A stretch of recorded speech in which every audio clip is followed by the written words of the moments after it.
Մեր ստեղծագործական խումբը հաճախ է անդրադառնում հայաստանյան օֆրոդին, որովհետև 4 անգամ 4 օֆրոդ ակումբը պարբերաբար կազմակերպում է տարբեր միջոցառումներ և մրցություններ,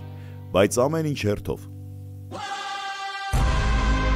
Շարասյունը ուղղություն է վերցրել դեպի Արագածոտնի մարզ, դեպի Ապարան։ Այսօր էլ մեր ջիփերների կազմակերպած հերթական միջոցառումն է, որ նվիրված է Բաշ Ապարանի օրվան։ Ահա ամենագնացների մեծ խումբը հասնում է Ապարան և ջիփերների աչքի առաջ բացվում է գեղեցիկ զարդարված հերոս քաղաքը։ Ամենուրեք հնչում է քաղաքին նվիրված տոնակատարությունների ձայնը, ազգային պարեր ու երգեր։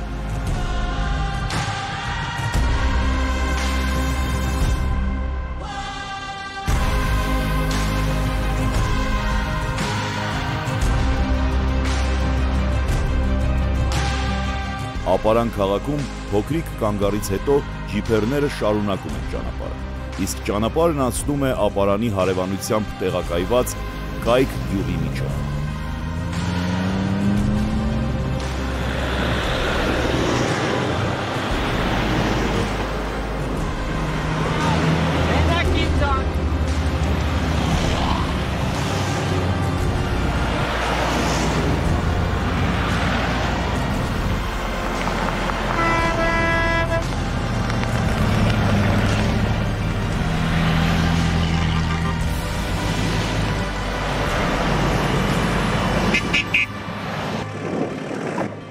Ահա և առաջին անհաջողությունը։ Ճամփեզրի հեղեղատարը հաղթահարելու համար համադրվում են մի քանի թիմակիցների ջանքերը։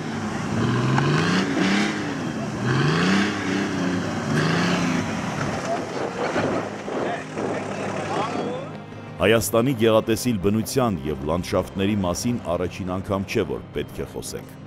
Բայց ամեն անգամ նորովի ես համոզվում, որ որքան էլ բացահայտես Հայաստանը, միևնույն է բացահայտելու բան միշտ կգտնվի։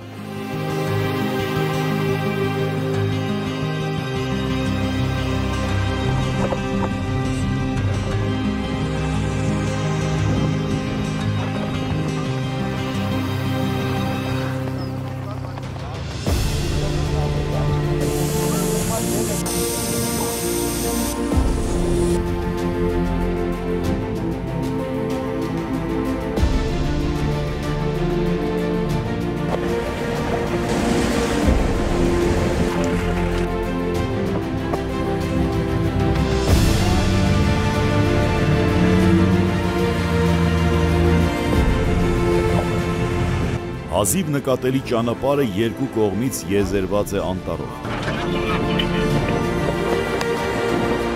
Անտառին փոխարինելու են գալիս հարթավայրային տարածությունները, իսկ հեռվում երևում է Ապարանի ջրամբարը։ Իրես չէ, Հակոբին տեղ-տեղ ասում էի, որը ինչ եղավ։ Իհարկե այս արշավը ամենաբարդերի շարքում չի կարելի դասել։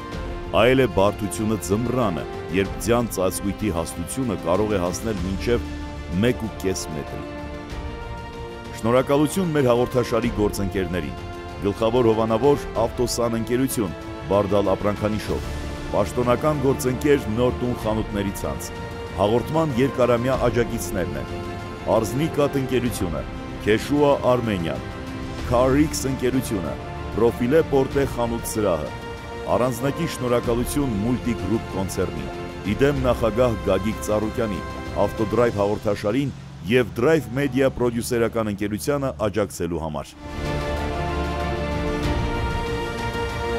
Այսպես արշավականները հասնում են իրենց նպատակակետին։